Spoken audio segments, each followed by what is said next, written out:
Tonight's top five segment was once again another super chat goal from last month's live Q&A. So once again, I want to take this opportunity to thank everybody who tuned in live to said live Q&A. Thanks everyone who participated. Thanks everyone who contributed to the super chat sweepstakes, and thanks everybody who unlocked this super chat goal. But if you have a request for a top five list that you want to see right here on OAW Entertainment, become a patron at patreon.com/OAW and select the top five tier. For just $15, not only do you get your request for a top five list, but you also get access to all Patreon exclusive content. You get access to the OAW Vault, and you get an invite to join in on the show for the live Q&A that month. That is right here live on the OAW YouTube channel as well as the OAW Facebook page. So once again, that is patreon.com/OAW and select the top five tier. And with that being said, this is my top five favorite Teen Titans episodes. Oh yeah, man, I'm stoked for this one. Let's get it started, baby. Come on, let's go. Are you not entertained? Are you not entertained? Is this not why you are here? Greetings to everyone watching live and everyone watching after the fact. Shout out to the faithful and salute to the patrons. This is Larry Williams, OAW Commander-in-Chief, here to bring you all another top five segment. And guys, I am stoked for this one. As I mentioned in the intro of this video, this was one of the super chat goals from June's live Q&A, and you guys will know with the super chat sweepstakes, once we've reached a goal at the end of that show, we go ahead, we spin that wheel.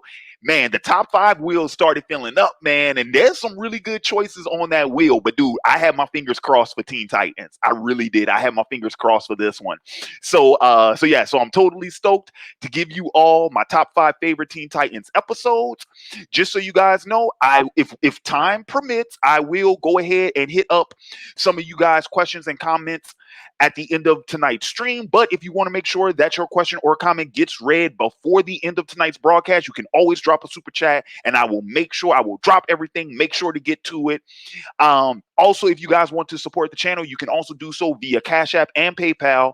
The link to both of those are in the description box below. And if you want to support the channel but can't do so financially, that's cool too. Like, comment, share, subscribe, share on social media, guys. That helps tremendously. You guys just don't know. But yeah, so we're going to go ahead. We're going to get this thing started. Now, real quick, I do want to, because Teen Titans, man, this is one of my all-time favorite animated series. I just feel like I got to show the love. You know what I'm saying? I got to make sure I got to do it proper. So usually I don't really, well, I think I've started reading from my description box recently, but I'm going to give you all just, brief synopsis, brief introduction of the series. So in this video, I share my list of my top five favorite episodes from the 2003 DC Comics animated series Teen Titans, developed for television by Glen Murakami and Sam Register, and it is based on the 1980s comic run by Marv Wolfman and George Pérez. So for those of you all familiar with the Teen Titans comics, because the Teen Titans, I think, go all the way back to the 70s, but the 03 series primarily focused on the run by Marv Wolfman, who you guys might know. Wolfman, the co-creator of Blade, and he's been, one of the comic book elite, comic book alumni for a very, very long time. And so this was one of his projects, right? And a lot of the material that they end up adapting in this series came from him and George Perez's run. That's also some of my favorite Teen Titan material. So yeah, what can I say, dude? I really love this show. I love this show for not only the stories that they chose to adapt, I also love the original work that they do in it. I love the artistic, because there is a very heavy anime influence in terms of the animation. So I really love that.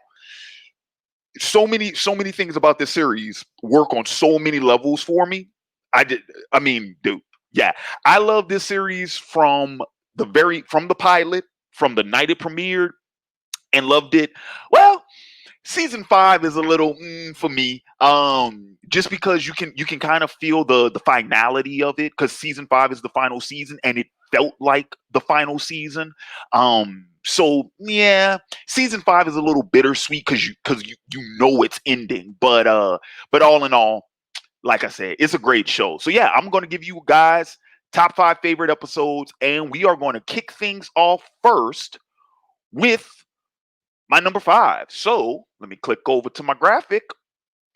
Coming in at number 5 for my top 5 favorite Teen Titans episodes is season 2, episode 10, entitled Betrayal.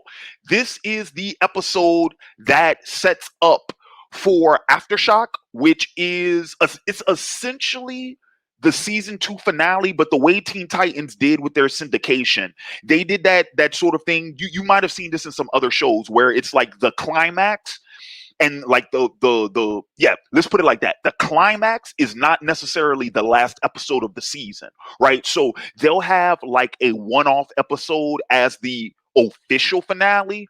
But if you're talking about long-term narrative, because Teen Titans was another one of those DC animated series, or like in the late 90s and early 2000s, where we were getting long form narrative, season long storylines, right?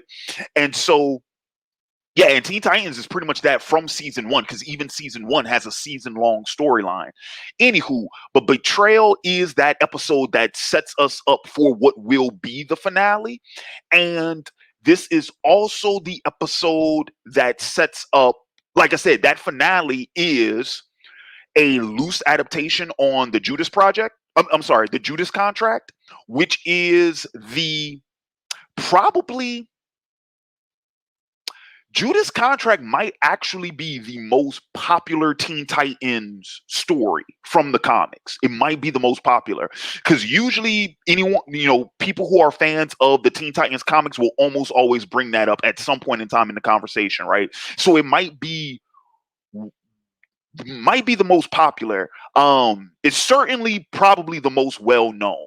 And of course, keep this in mind, even though this was a cable animated series, it was still meant to be a kids animated series. So of course they couldn't adapt it verbatim, but they did sort of do their own interpretation of it. And this episode sets all of that up. Essentially, what happens in Betrayal is, well, the two big things that happen in Betrayal is that this is where we get to see Beast Boy and Terra sort of like rekindle the relationship that started to develop with them in season 1. Because when Terra returns, Beast Boy is trying to, pick up where he left off, sort of thing. And so they go on like their first official date, and you do get the sense that there is some like mutual admiration there between them. But what Beast Boy doesn't know is this is a setup, because at the exact same time that he's taking Terra out on the town, Slade and his goons are infiltrating Titan's Tower. They're attacking Titan's Tower, and the rest of the team are left to try and fend off the onslaught. And it's not until the end of the episode, when it gets revealed, we get to see Beast Boy pretty much go toe to toe with Slade by himself, which we had never seen at this point in the series. Like Beast Boy hold his own against Slade. It was really cool though, because Beast Boy went off in this episode. I'm like, oh snap, because Beast Boy is the, like, I guess you could say, the primary comedic relief in the series. Dude, Beast Boy, no frills in this episode, bruh. Oh, no frills. Oh man. But yeah, but it's a really, really good it is a really good episode. Like I said, it definitely gets into the feels, it gets you right here, just the because of the betrayal that Terra commits against the rest of the team. Like, it hurts, man. That's a dagger in the side, man, and you feel it, especially because we're talking about, this is the fourth to last episode of season 2. So if you've been watching the series from the beginning, right, and you've become invested in the characters, you've come invested in the story and whatnot, when Terra betrays the team, especially after the whole episode, because remember, there's an episode prior to this when Tara formally comes back, and that whole episode is about Raven having to learn how to trust her, because Raven doesn't trust that Tara knows how to control her power, because that was always Tara's sort of like big I guess you could say character flaw, but it is what set up her arc, is the fact that, oh, she cannot fully control her power, and so just that whole thing that her and Raven had to go through just to be able to trust one another, and then Tara turned around and did this, dude. Ooh, and you feel for Beast Boy, man. You feel for him, man. Oh, bruh. All right, but yeah, so that's why it's number 5 on my list. It's a really, really good episode, really well written. It tugs at all the heartstrings, man. It gets it. It gets it. All right, so let's proceed to number 4. So number 4 on my list of my top 5 favorite Teen Titans episode is season 3, episode 6, entitled Spellbound. Now, here's the cool thing about Spellbound. So at the time that the series was, in syndication, when this premiered, this was my favorite episode. This was like my all-time favorite episode up to that point in the series, right? Spellbound is one of the offshoot, one of the solo self-contained episodes, and essentially what happens is Raven discovers a book. She discovers a spell book. And she learns through reading the spell book that it is inhabited by the spirit of an old mage. And so over the course of the episode, she ends up developing an affinity for said mage. Of course, he seduces her and whatnot. He's very charming.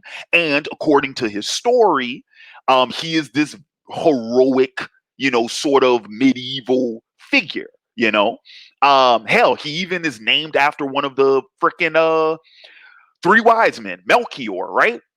So, but here's the thing. Here's the thing about that, though.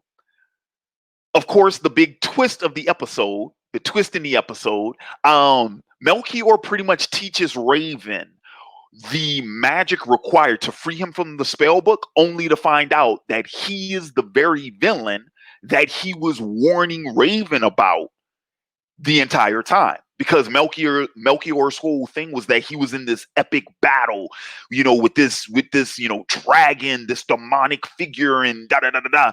And then come to find out he was actually that character all along, and it was a trick for him. He was imprisoned in the book, and it was a trick for him to get set free. So why is it one of my favorites? First off, this was the first episode where Teen Titans really went into like the high fantasy territory. So I really dug that. And then the other thing too is, okay, it's a Raven story. I'll just throw that out there for you guys. Raven is my favorite character from this series.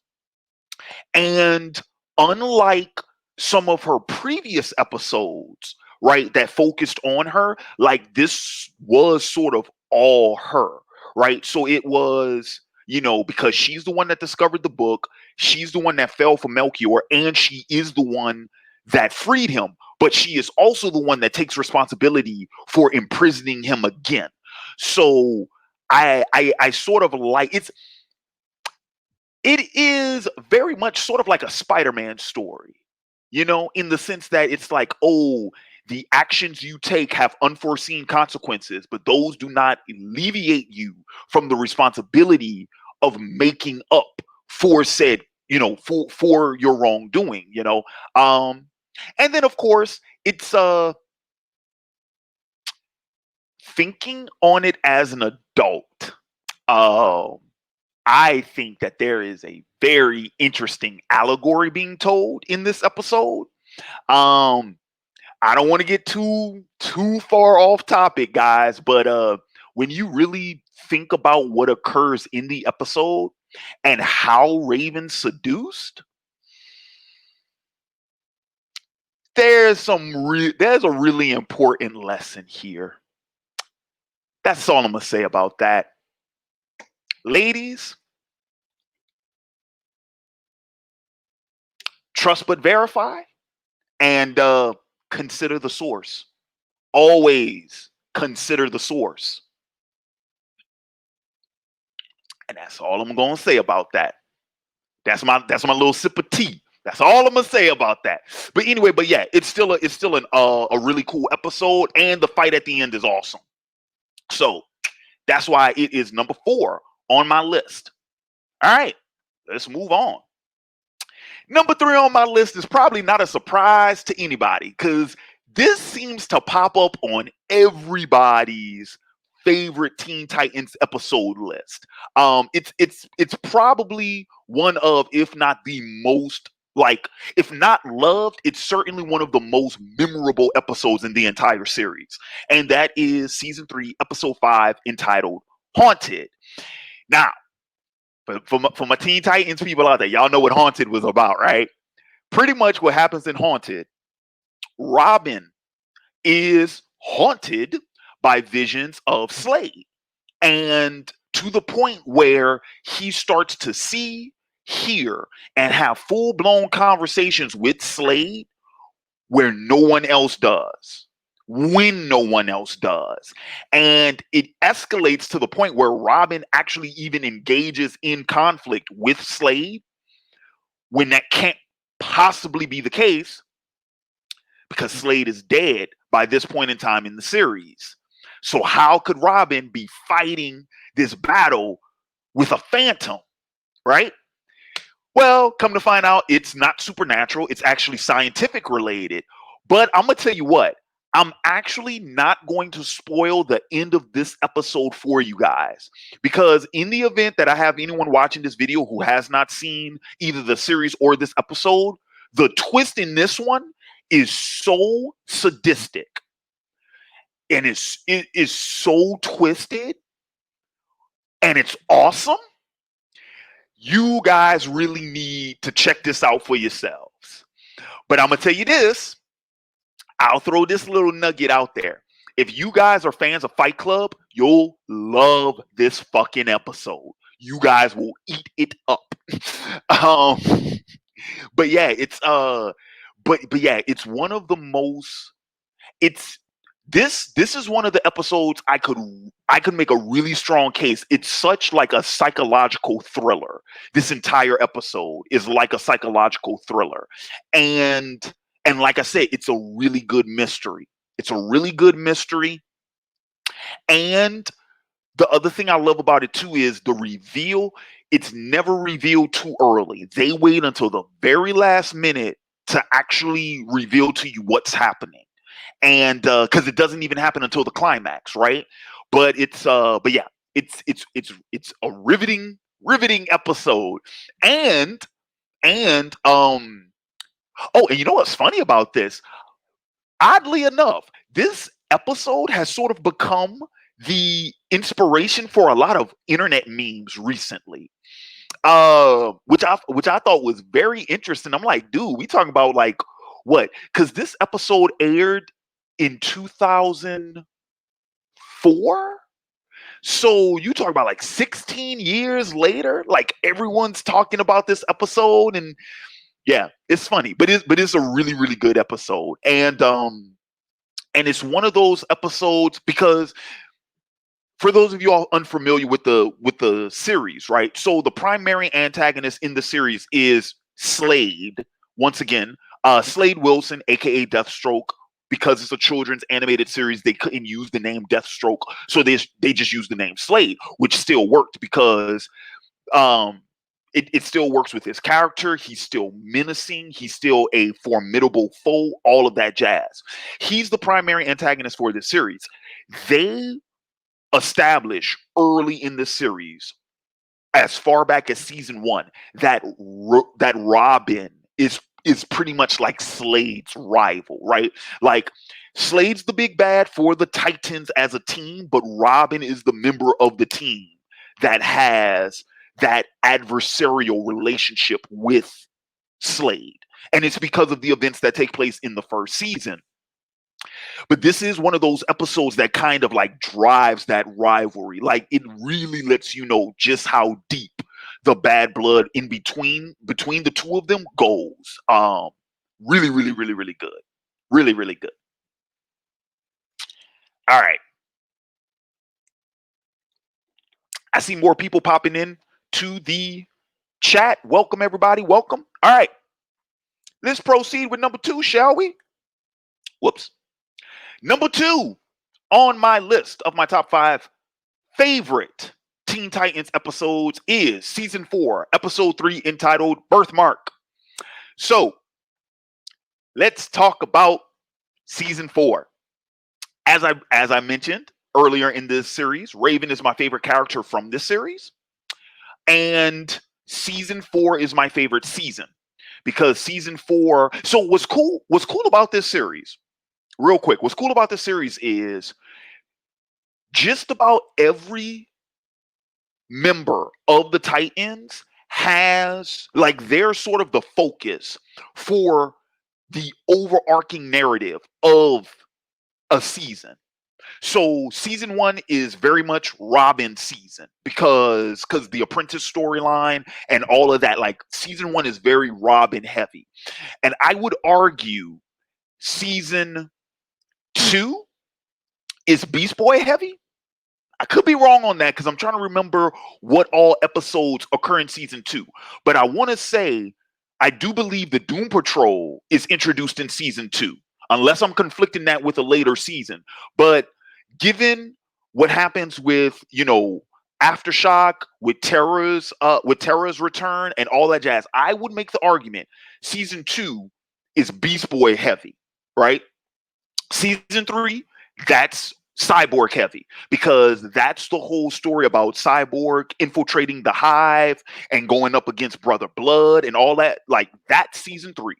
Season 4 is Raven heavy because season 4 deals with the battle against Trigon and the prophecy and, Raven being the portal that's supposed to usher Trigon onto the earth, and he's going to destroy it and all that jazz, right? That whole deal, right?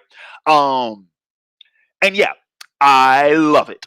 I love season 4. I love because we're getting supernatural with it. I love the the whole prophecy piece. Because, for the record, because you guys have heard me talk about prophecies on the channel before, because with this, it's not a prophecy in terms of, like, it's not a prophecy that lays out the plot of a story for you as, okay, this is what the hero needs to do, and it tells you the end of the story before we even get there. It's not one of those. It's a foreboding of doom type prophecy. It is very analogous to all my Hellboy fans in the building. It is very analogous to the Hellboy prophecy because the character in question is supposed to be responsible for ushering in the destruction of the earth, the end of the world, right? And they're the key, right? They're both keys, and they're supposed to be the they're essentially supposed to be the doorway to usher in these primordial ominous supernatural beings, that's going to destroy everything. It's very, very, very much like Hellboy, which is probably why I dug it so much. That's probably why I dug it so much. But yeah, I love all of that. I dig all of it. So Birthmark is the episode that gets that started because, I think I bit my tongue talking too damn fast. Because if memory serves, Birthmark is essentially, it's Raven's birthday. And the Titans want to throw her a party and whatnot. And of course, she being all emo and stuff. She don't want to play nice with everybody. But it's because Raven has known about said prophecy. And she knows that on this day is when that's supposed to begin. So she's afraid that, she's scared. She's terrified because, hey, guys, guess what? I'm going to usher in the apocalypse. Yeah. And then things go apeshit when Slade comes back from the dead as the Herald of Trigon. Boy, if the day did not start off rough enough, that's how this episode ends. And it's like, dude. But like I said, This was the episode that got the ball rolling for that whole story, and it's really cool. It's really cool, especially where we go with that, right? Because during the season 4 finale, oh my god, dude, some of the best stuff in children's television is really really good. It's really really really really good. So yeah, so that's why Birthmark is number 2 on my list. Features my favorite character, kicks off the main story of my favorite character season, and kicks off my favorite story of the entire series, essentially. If I'm talking about overarching story, not single individual episode, but overarching story, yeah. Season 4, that's my jam. That's my jam. All right, so tell you guys what. Y'all know what time it is, because we just went ahead and we knocked out number 2, right? So it is time, ladies and gents, for a little thing I like to call honorable mentions. And guess what? I got a list. I got a lot of honorable mentions to get to, guys. A lot of honorable mentions. So I tell you guys what, this is what we gonna do, because you know how we do here on OAW. You know how we do on Top 5. Tell you guys what. I don't know how many of my Teen Titans fans are in the building, but I am going to issue a challenge to you all. Can you guys figure out what my number 1 all-time favorite Teen Titans episode is? You guys will have until the conclusion of my honorable mentions list to figure out what's my number 1, and I'm going to shout out everybody in the comments who gets my number 1 correct. So even you don't have to necessarily put the season, or you don't have to put the season number or the episode number necessarily, but if you know the title of my all-time favorite Teen Titans episode, I will shout you out at the end of my honorable mentions portion. Cool? All right, ladies and gents, let's get this thing going. And oddly enough, my honorable mentions list is in order. So, real quick, hydrate, ladies and gentlemen. All right, let's talk about some honorable mentions. So, first on my honorable mentions list is season 1, episode 3, Divide and Conquer. This is the episode where Cyborg quits the Teen Titans. Him and Robin get into it, and they're like, you know what, dude? I can't deal with you no more. Cyborg quits the Teen Titans, and the team has to figure out how to go on without him, and it's sort of the episode where everyone is getting on everyone else's nerves. And it's not until the end of the episode that Cyborg shows back up. Him and Robin, team back up. The boys, they do their thing and they take down, the villains. But it's the episode that has the line, I got the Sonic if you got the boom, because that's their combo move, right? Cyborg has his beam, and then Robin throws, his little Robin ring, I guess you could say, and it, creates an explosion. But yeah, that's the episode. I still got the Sonic if you got the boom. Let's go, baby. So yeah, that's first on my honorable mentions. Second on my honorable mentions is season 1, episode 7, Switched. This is the episode where Raven and Starfire switch bodies.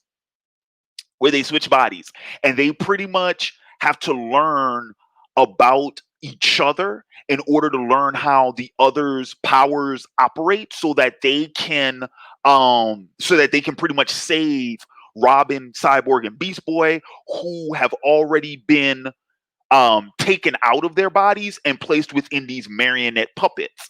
Because I think was it the Puppet Master? I think that was the name of the villain's name. But really, really creepy villain, And but yeah, it's one of the coming of age, it's another one of those bonding episodes where, they have to learn how to be a team. Yeah, but it's a really cool episode. All right. So next on my honorable mentions, season 1, episode 11, and season 1, episode 12, The Apprentice. So once again, the season 1 finale. It is the one where essentially Slade blackmails Robin into becoming his apprentice.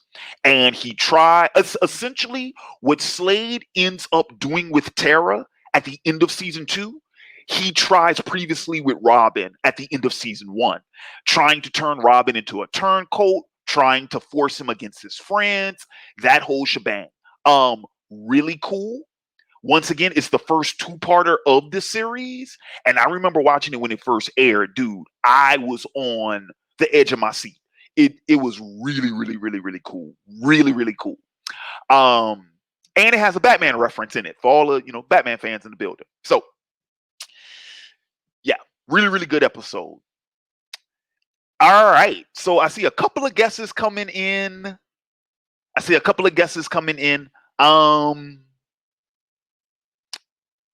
All right, let me continue with my list. I'm because I see DeJohn's like, man, can we get any clues for your number 1 episode?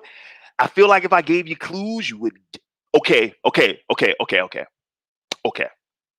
I'll give you a clue. I will give you one clue for my number 1 episode. It is one of the episodes that has it has an inspirational moral behind the episode.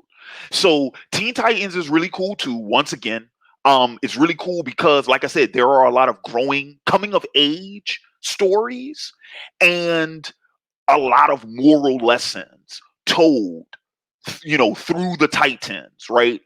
And there are multiple episodes, right? Multiple episodes where like there's a bigger moral, right? It's one of those.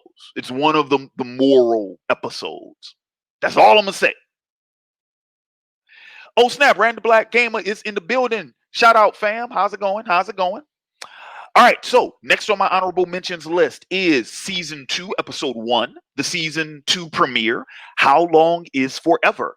This is the episode where Starfire goes into the future, and she finds out what becomes of the Titans after the team essentially broke up. And once again, it's another one of those bonding episodes where it's about, the team learning how much, they appreciate each other, how much they care for each other. And what it means for them to, it's one of the episodes that sort of cement the idea that the Titans aren't just a team, they're a family, right? It's one of those. And but it's really good. It's really good. It's a really good episode, really cool, especially since we get to see Robin as Nightwing. That's my favorite thing about that episode is Nightwing's in it. Really, really cool. Really, really cool. All right. Next on my honorable mention, season 2, episode 7, Transformation. This is the episode where Starfire sort of gets her upgrade. She gets her upgrade, but she spends the entire episode going through these horrific physical body mutations. And she's like, oh my God, what is happening to me? And then lo and behold, I love the episode for a number of reasons. So number one, it is the blatant, this is an analogy for puberty episodes, right? It's that episode. It's like, this is an analogy for puberty, right? Because our body is going through changes and all that type of stuff. But then, and how does she respond, right? It's like, oh my God, I don't want anyone to see me. My friends will never accept me. I'm so hideous, just like a teenage girl would, right? But just like with the episode I just mentioned, when she goes missing, the team cares. It's like, no, like Starfire, like we never cared about that. We care about you. We got to go get Starfire. She's a member of our family, that whole thing. And then, of course, she gets a kick-ass power-up at the end of the episode, and that's what the whole transformation was about. It was setting her up for said power-up. But the other thing I love about it is the narration throughout the episode is freaking hilarious. I love the narrator in that episode. Is so funny. So yeah, so that's another honorable mention. Next on my list is season 3, episode 9, The Beast Within. This is a Beast Boy episode. Long story short, Beast Boy goes feral, and the team does not know why. And throughout the episode, he's like more irritable. He's edgy, right? Um, but I mean, essentially, we find out like Beast Boy is pretty much undergoing his own transformation because Beast Boy gets a level up in this episode too, if memory serves. Because the creature that Beast Boy transforms into by the end of the episode is first off, it's an original creature because it's not any animal that belongs on Earth. It's like an alien creature. And he's never been able to do that before. And we find out just how powerful that creature actually is, right? But okay, so Beast Boy is irritable and he's angsty and he's feral. Okay, but Larry, why does that sell you as one of your favorites? Because I'm gonna tell you guys essentially what it is. It's the Wolfman. That's what that episode is. Beast Boy is the Wolfman. Okay, he's Lawrence Talbot, right? And his new transformation is pretty much the werewolf. That's essentially what the episode is, and that's why I love it so much. It's the Wolfman. But it's really cool. And once again, it's one of the ones that has a surprise twist at the end. And when you find out the twist, it's like, bruh. Yeah. Okay. Next on my honorable mentions list, season 4, episode 2, The Quest. This is the episode where Robin travels the world in search of these 3 masters to further his martial arts training. And once again, it's one of those moral episodes.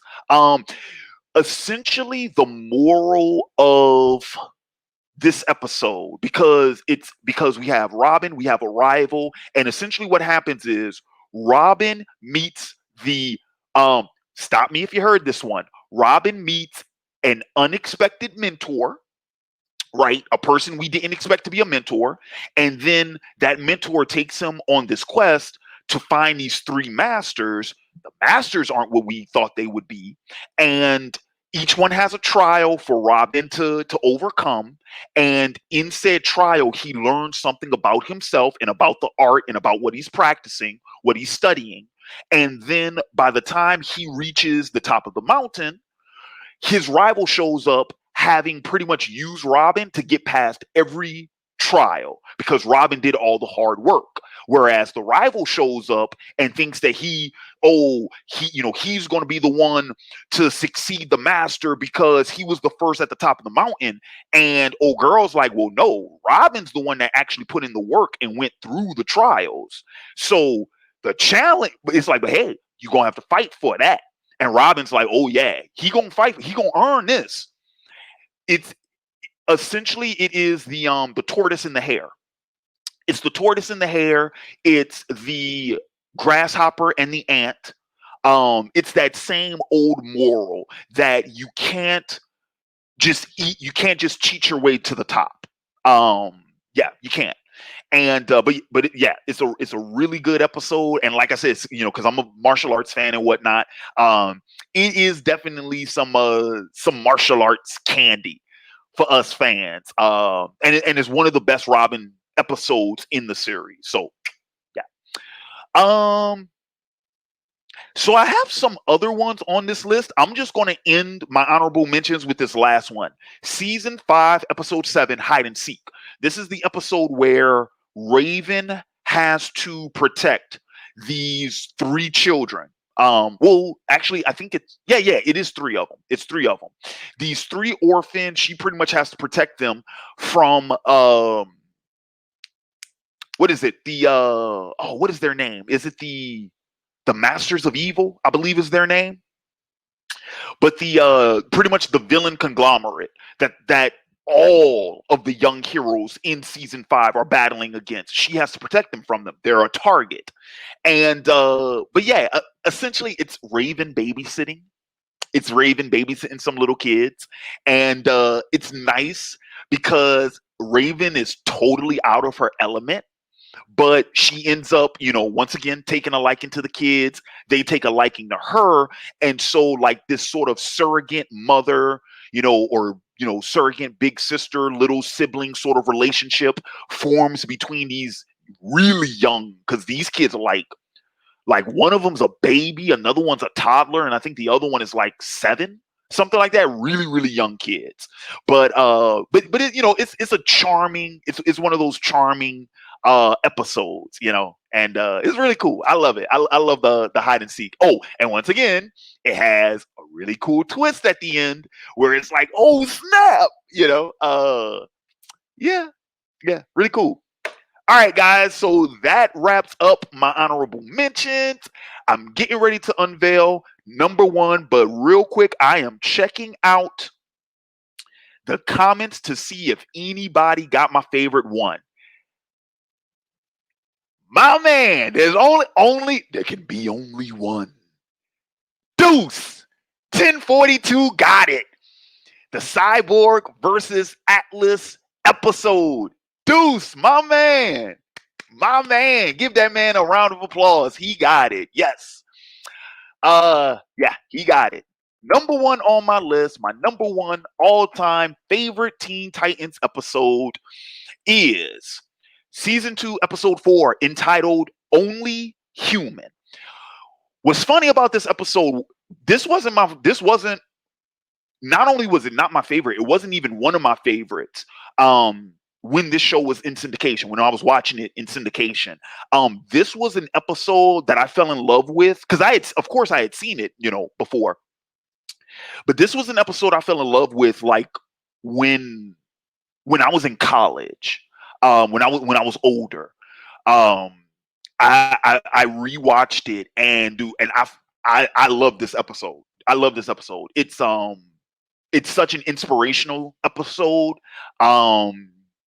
And it's dude, I'm gonna be real with y'all. I'm gonna be real with y'all. I ain't no bitch. I ain't no bitch. But this episode makes me tear up. I tear up watching this episode. So essentially, what Only Human is about. So this episode opens with Cyborg. He's working out, at Titan's Tower and whatnot, and he's not able to, pretty much like max himself out the way he used to. And Cyborg goes on, this spiel about how when he was a human, when he was fully human and when he was an athlete, the thing he loved being able to, push himself beyond his limits, because that was the thing that he loved about sports and whatnot. He could always get stronger. He could always get faster, harder, better, faster, stronger, right? But ever since he got the cybernetic prosthetics and whatnot, well, that machinery is fixed. It has a capacity. And because that machinery has a capacity, so too does he have a capacity, right? He has a limit. Well, Cyborg meets a cat named Atlas. Atlas is a robot who has the exact opposite ideology of Cyborg. See, Atlas thinks that he's the biggest, baddest bot on the planet. And he says that Cyborg can't beat him, not because Cyborg is part machine. It's because Cyborg is part human. And Atlas says that it's actually Cyborg's human side that is Cyborg's weakness. And so the two of them, they have their bouts, throughout the course of the episode. Cyborg loses the first one, and then he's afraid to challenge Atlas again. Second go round because Atlas puts the whipping on him. And then in the freaking climax of the episode, it doesn't make any sense, scientifically speaking, because technology doesn't work like this.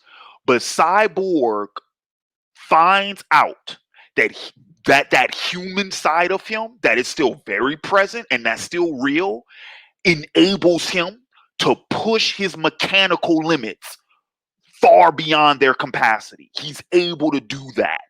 And it's like, dude, and man, when he takes it to fucking Atlas, he takes it to him. And dude, and I kid you not, man. Like I said, I watched the episode when I was a kid, and I was like, oh, it's a good episode. But dude, when I was watching that as an adult, dude, I was throwing shit. I was fucking jumping up. I was clapping. I was like, yeah, man. I was cheering, dude. It's Rocky, is what it is. It's Rocky. Yeah, essentially, yeah, it's Rock'em Sock'em Robots if you really think about it. But it's it's pretty much the Rocky episode of the series, and I love it. I love it. I love it. I love it. I love I it's one of it's one of the things that's a part of Cyborg's character in the series that made me fall in love with the character in the first place, is that he is always, constantly like his human side versus his mechanical side, like that, and then longing for wanting to be human, or feeling the need to have to make himself completely mechanical, like he does in season 1, episode 5, some of his parts where where another robot is actually trying to make him fully mechanical. Um so so yeah, that is always like a constant conflict for Cyborg, right? But the fact that he sticks in there, he sticks to his guns, he stays the fucking course, and whatever conflict he runs into, he sees it through for good or ill.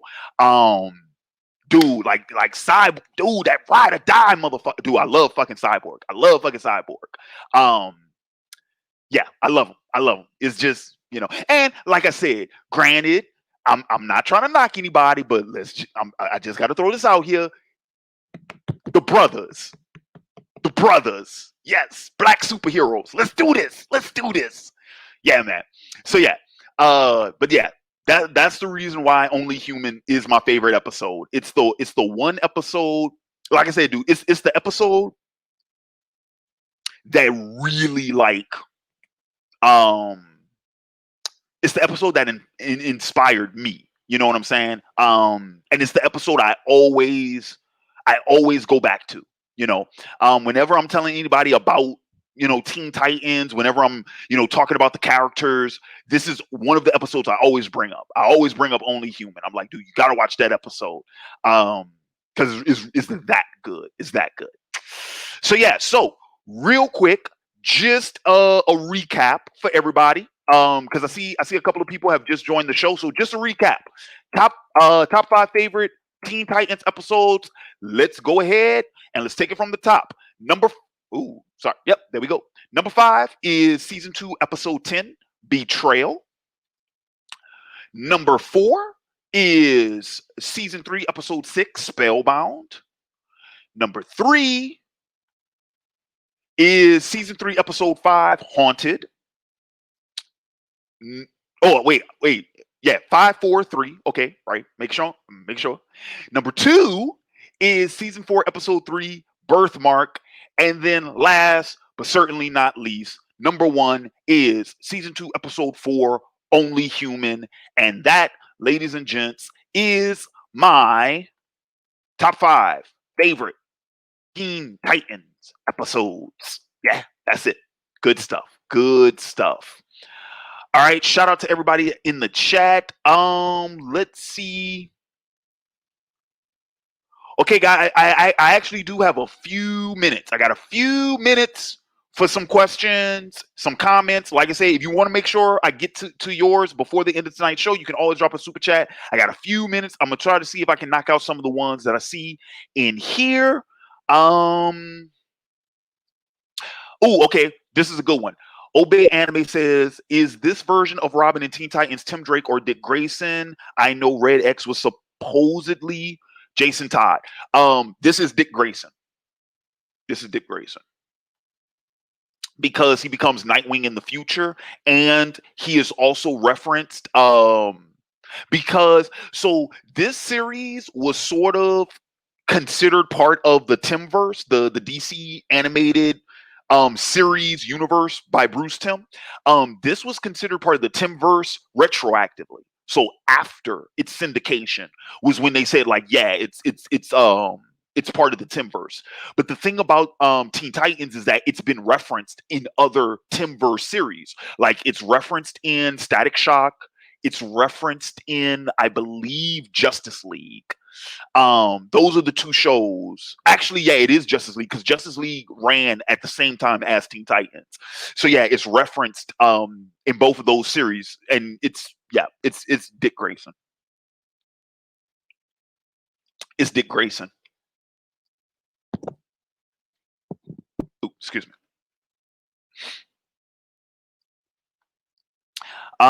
Let's see. What else do I have?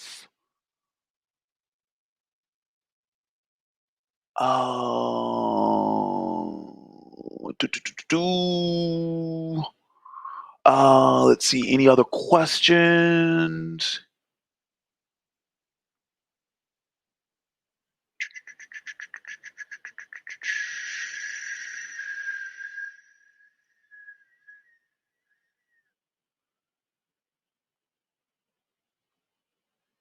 Okay.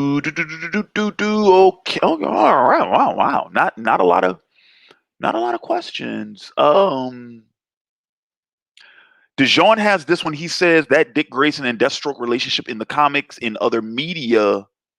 So Deathstroke is Teen Titans, Batman, Green Arrow, in On Good Day. Okay, I don't get that one. I thought I knew where he was going with it, but okay. All right, here we go. So that way, is that why you hate the chosen one trope? Because it tells the plot and takes away the character making a choice of his own will instead of destiny. Pretty much. Most chosen one stories, the truth of the matter is most of them just aren't written well. And yeah, you're right. It usually with those types of stories, it's like things happen in the like things happen in the story just because the prophecy said so. To give you an example of some better ones, it's like the prophecy in Harry Potter is actually done a lot better because actually, yeah, that one and the one in Star Wars are done really well because it's like it all it's doing is just telling you like truths, but it's not telling you how the story is going to end. You know what I mean? And of course, we all know Star Wars kind of became popular for turning its prophecy on its head, in the manner in which it did. Once again, it was a retroactive prophecy, so but yeah. Um, let's see. Are there?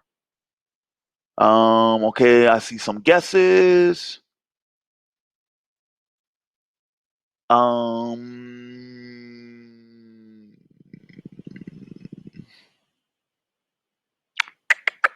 right, I think we are. Oh, I think I just reached the end. Yes, I think I did.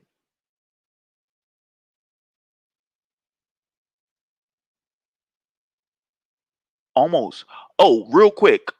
Jay the Light Seeker says honorable mentions Beast Boy Werewolf episode. I did mention that. Yeah, season 3, episode 9, The Beast Within. That's in my honorable mentions. I did mention that. All right. Actually, I saw two. I saw two that I wanted to get to. Where? Where is it? Where is it? Where is it? Where is it? I saw one. Dang, I just lost it. Where was it? I just saw a question. I just saw one. Oh, here we go. This one is from Fear or Hate. He said, "Did you rewatch everything, or are you going off of memory?" I'm going off memory, bro. I've rewatched this series several times. Don't the only thing I looked up was the episode, like the season number and the episode numbers. That's the only thing I looked up. Like all of the episodes on my list, I knew by name. I just didn't know where they fell in the series order. That's the only thing I looked up. And all and here's a, not actually no. I knew the name. Okay, no. I didn't know the name of Hide and Seek. I didn't know the name of that episode, and I didn't know the name of How Long Is Forever. But the rest of the episodes on this list I knew by name too. And dude, I told you this is one of my favorite ones. It's one of my favorite ones. I've rewatched this series. I've lost count. I've lost count how long how much I've rewatched the series. Oh, this one is from TD20DD. He says, "How did you feel about Tara in the series?" I like Tara for what she was. What we do with her in the final episode of the series, so the series finale, the last episode, that I caught shenanigans on. I didn't care for that episode.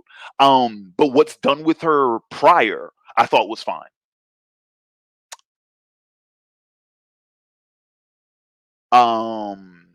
Okay. All right, guys. So thanks a bunch once again for joining me here tonight. I want to take this opportunity, thank everybody watching live. Thank everyone for watching after the fact.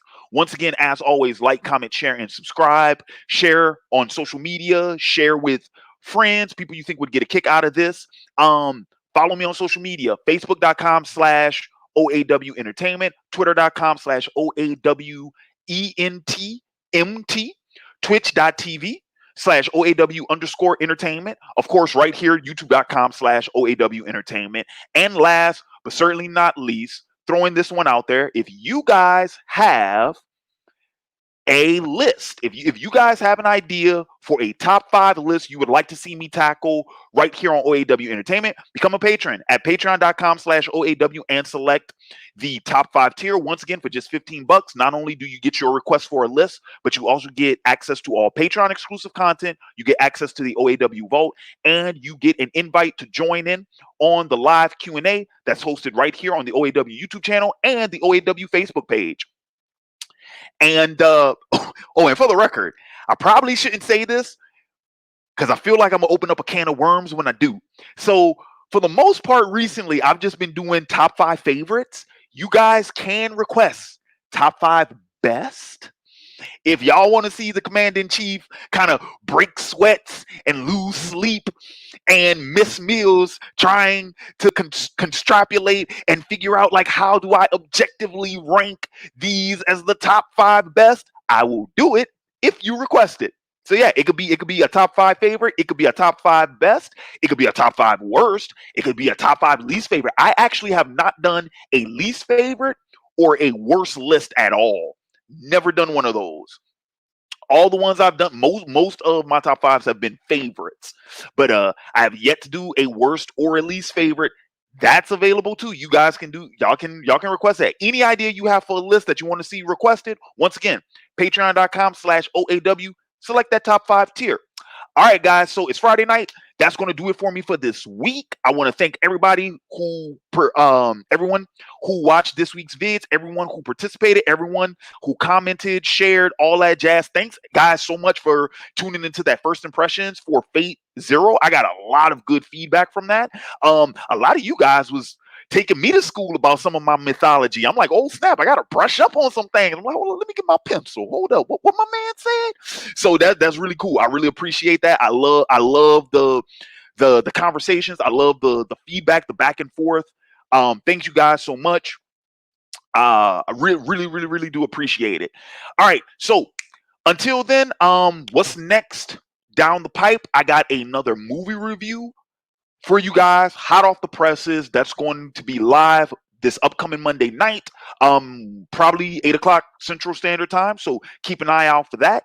So yeah, so until next time, this has been Larry Williams, OAW Commander-in-Chief. I am signing off, and until next time, peace. Are you not entertained? Are you not entertained? Is this not why you are here?